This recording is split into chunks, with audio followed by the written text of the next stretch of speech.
Good morning, student.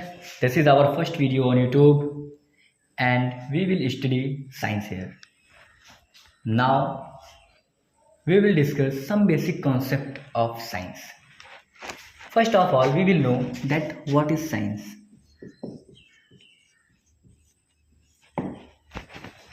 Science क्या है? Science word आया कहाँ से?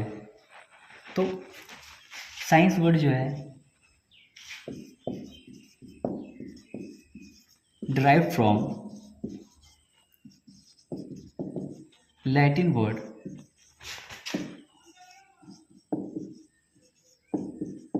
scientia. Derived from Latin word scientia. Scientia means होता है knowledge. Scientia means होता है नॉलेज. अच्छा ठीक है, हमने देखा कि साइंस वर्ड आया कहाँ से. तो साइंस वर्ड आया कहाँ से? साइंटिया से. और साइंटिया मीन्स क्या होता है? नॉलेज. ठीक, अब हम देखते हैं कि what is the definition of science. What is the definition of science?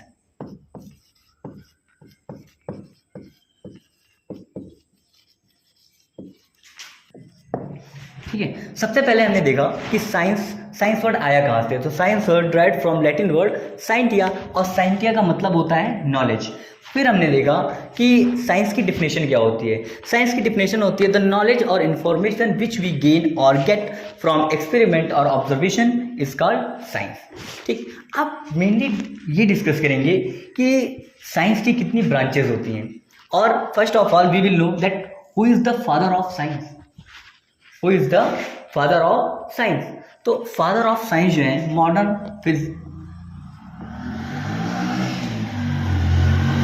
Science के जो फादर हैं, मॉडर्न साइंस के जो फादर हैं उन्हें वो गैलीलियो को माना जाता है.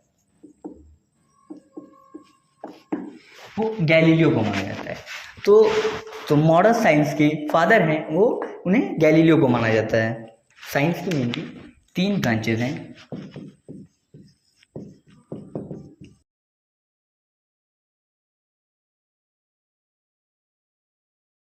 फिजिक्स,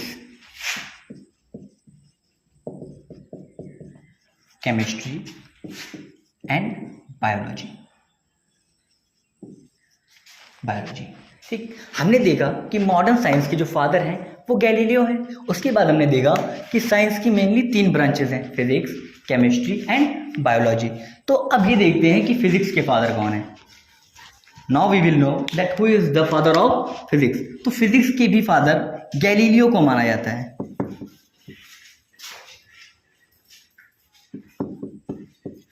गैलीलियो, इसको माना जाता है गैलीलियो को. उसके बाद बात आती है केमिस्ट्री की. तो केमिस्ट्री के जो फादर हैं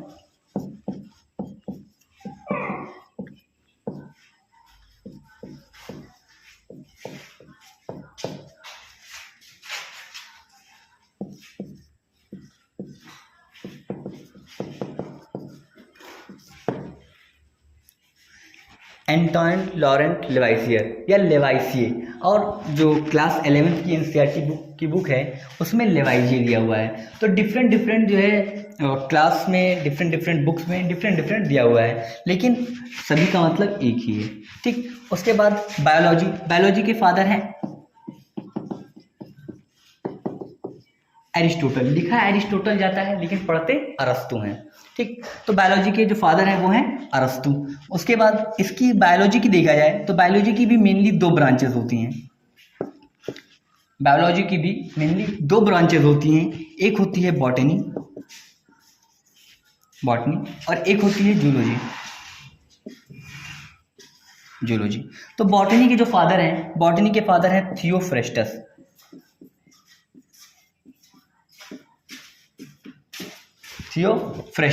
और जूलॉजी के जो फादर हैं वो भी एरिस्टोटल है, अरस्तु है. एरिस्टोटल है. ठीक, सबसे पहले हमने देखा कि मॉडर्न साइंस के फादर जो हैं वो हैं गैलीलियो. फिर हमने देखा कि साइंस को मेनली 3 ब्रांच में डिवाइड करते हैं, फिजिक्स, केमिस्ट्री एंड बायोलॉजी. फिर फिजिक्स को हमने देखा कि फिजिक्स के फादर कौन है? गैलीलियो. केमिस्ट्री के फादर एंटोइन लॉरेंट लेवाइसिए. और फिर हमने देखा बायोलॉजी के फादर हैं एरिस्टोटल, और बायोलॉजी को भी मेनली दो ब्रांचेस में डिवाइड किया जाता है, बॉटनी एंड जूलॉजी। बॉटनी के फादर हैं थियोफ्रेस्टस एंड जूलॉजी के फादर हैं Aristotle. So now we will discuss some basic concept of physics या some important concept of physics.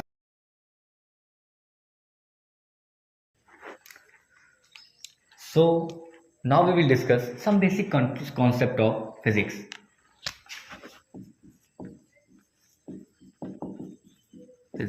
Now the topic is light.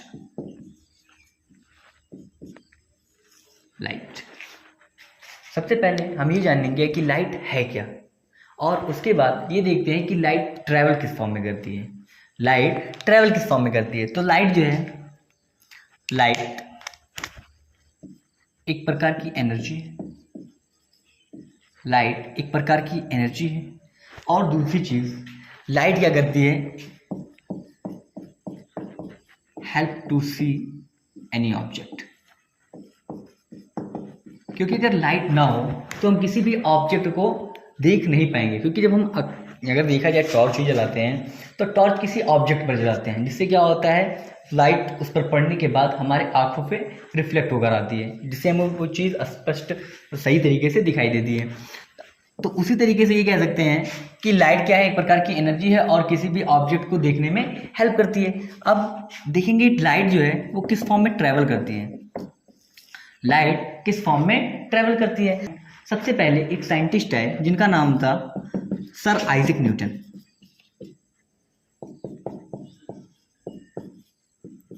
Sir Isaac Newton, जिन्होंने ये बताया कि light जो है पार्टिकल के फॉर्म में ट्रैवल करती है।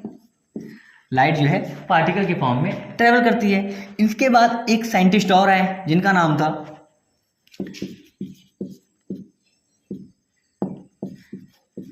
हाइजेनबर्ग। अब हाइजेनबर्ग ने क्या कहा कि लाइट जो है वो वेव के फॉर्म में ट्रैवल करती है। किस फॉर्म में करती है? वेव के फॉर्म में, कुछ इस प्रकार से ट्रैवल करती है, वेव के फॉर्म में ट्रैवल करती है। ठीक, उसके बाद वो क्या हुआ, एक साइंटिस्ट और आए जिन्होंने ये बताया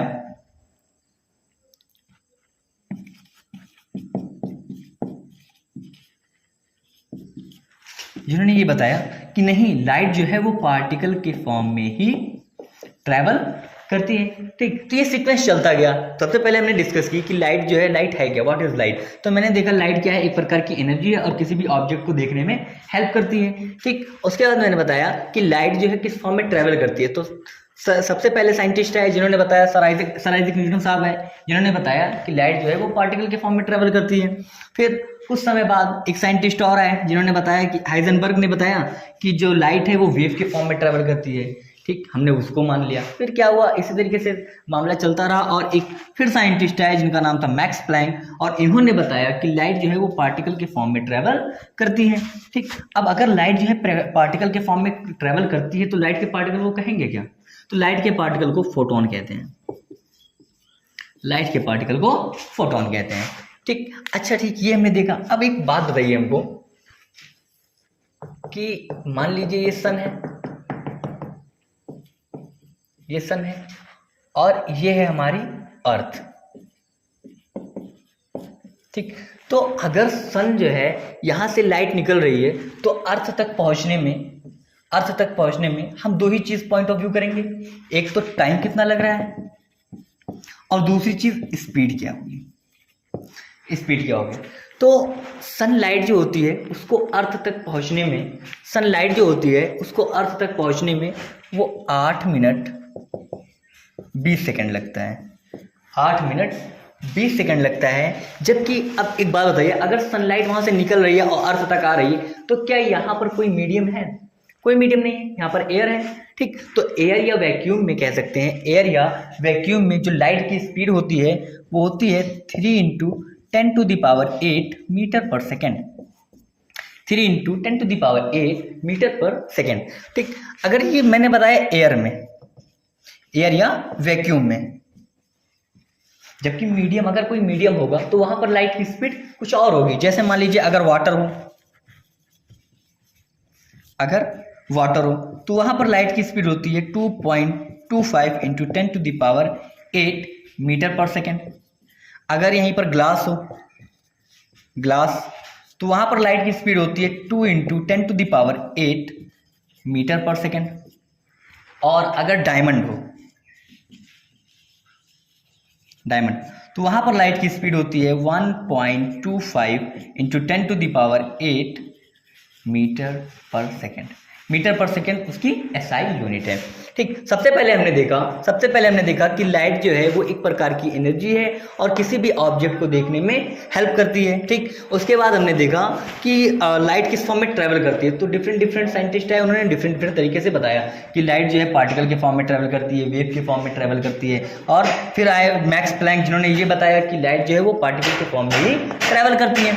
ठीक, उसके बाद हमने देखा कि सन से जो सनलाइट निकलती है उसको अर्थ तक पहुंचने में समय कितना लगता है, टाइम कितना लगता है। और दूसरी चीज़ देखा कि क्या उसकी कुछ स्पीड रहती है, क्योंकि अगर कोई चीज़ इतनी दूर से आ रही है तो क्या कुछ स्पीड होनी चाहिए कि नहीं होनी चाहिए, तो कुछ स्पीड रहती है। ठीक, तो हमने देखा कि अगर सन से सनलाइट निकल रही है तो उसको अर्थ तक आने में अप्रॉक्स 8 मिनट 20 सेकेंड्स लगते हैं, और जो इसकी स्पीड होती है वो होती है 3 × 10⁸ मीटर पर second.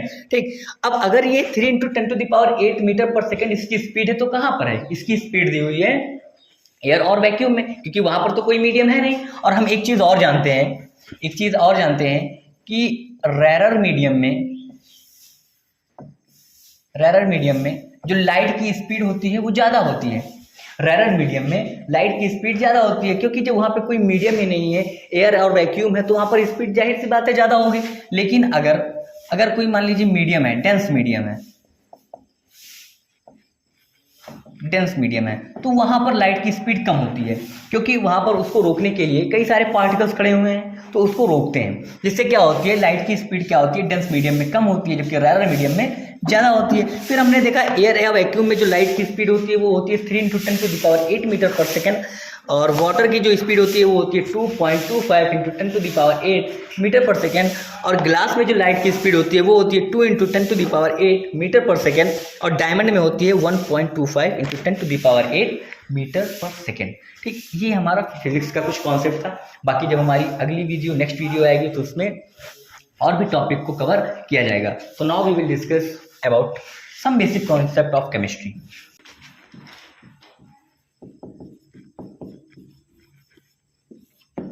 Chemistry. So now the topic is matter.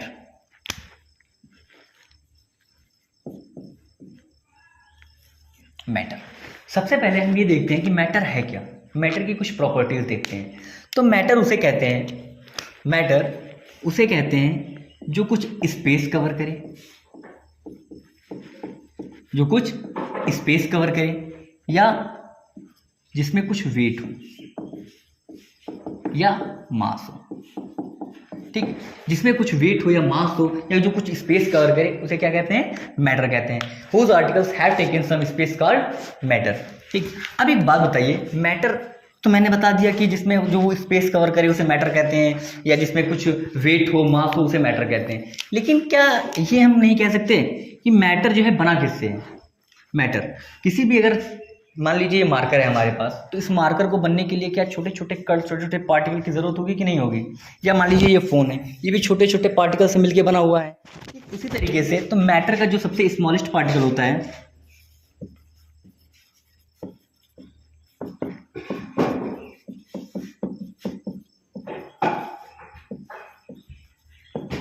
Smallest particle of matter, उसे एटम कहते हैं।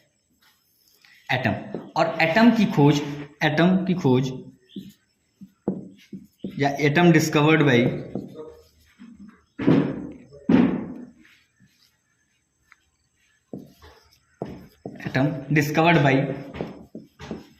John Dalton.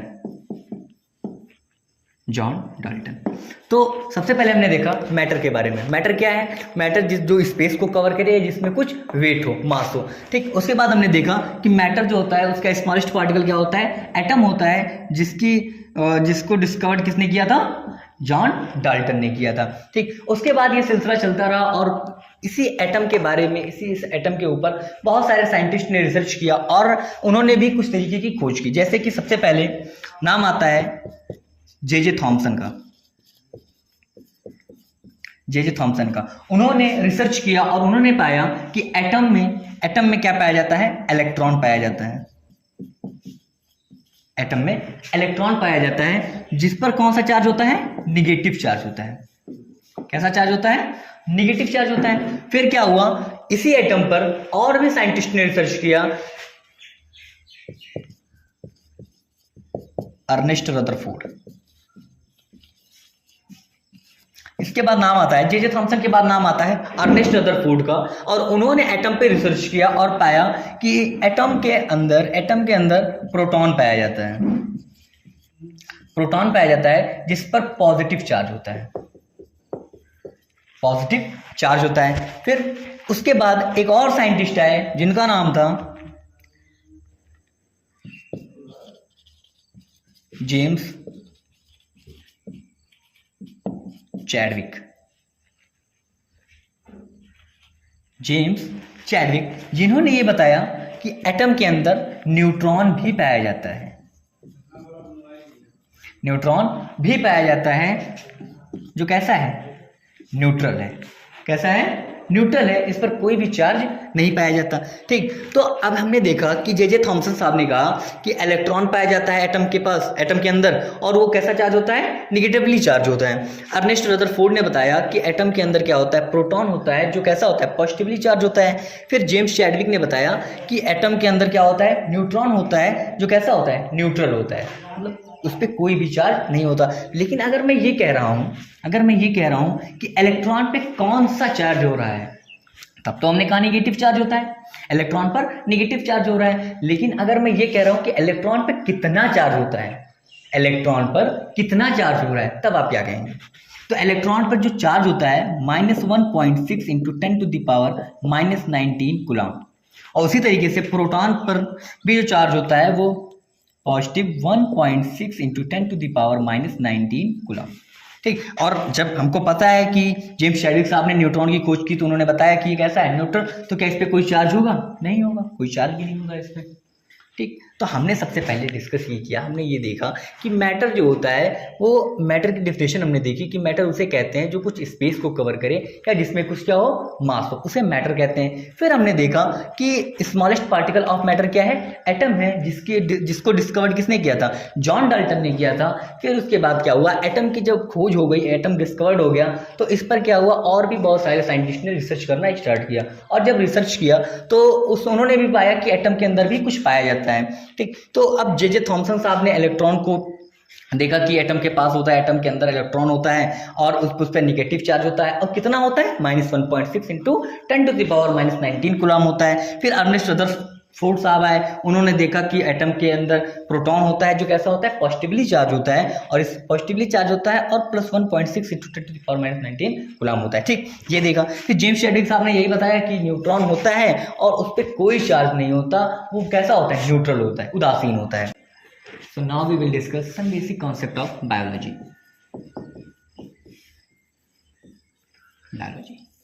So बायो के बारे में हमने पहले भी देखा कि बायो के फादर कौन है, एरिस्टोटल, अरस्तु हैं। और बायो की मेनली कितनी ब्रांचेज होती हैं, 2 ब्रांचेज होती हैं।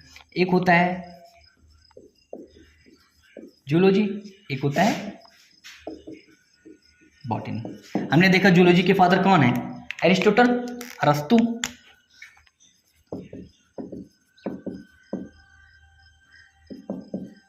एरिस्टोटल, जबकि बॉटनी के जो फादर है वो है थियोफ्रेस्टस।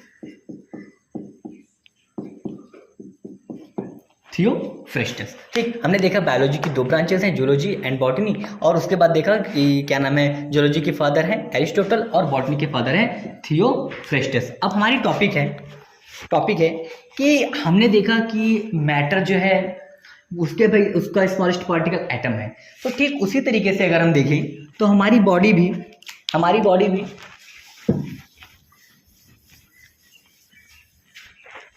छोटे छोटे पार्टिकल से मिलकर बनी होगी, क्योंकि एक साथ तो इतना डेवलप हुआ नहीं होगा।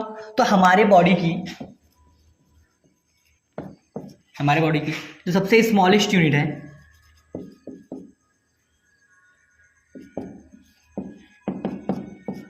हमारे बॉडी की सबसे स्मॉलेस्ट यूनिट है, उसे सेल कहते हैं, सेल। और सेल डिस्कवर्ड बाय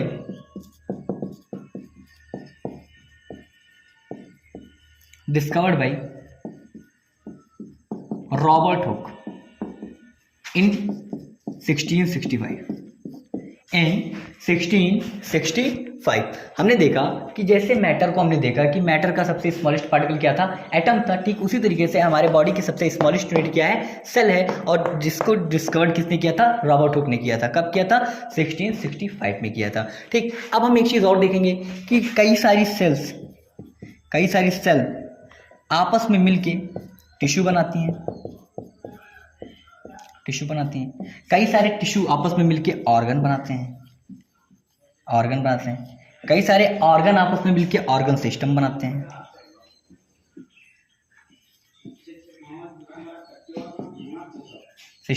और कई सारे ऑर्गन सिस्टम आपस में मिलके बॉडी बनाते हैं।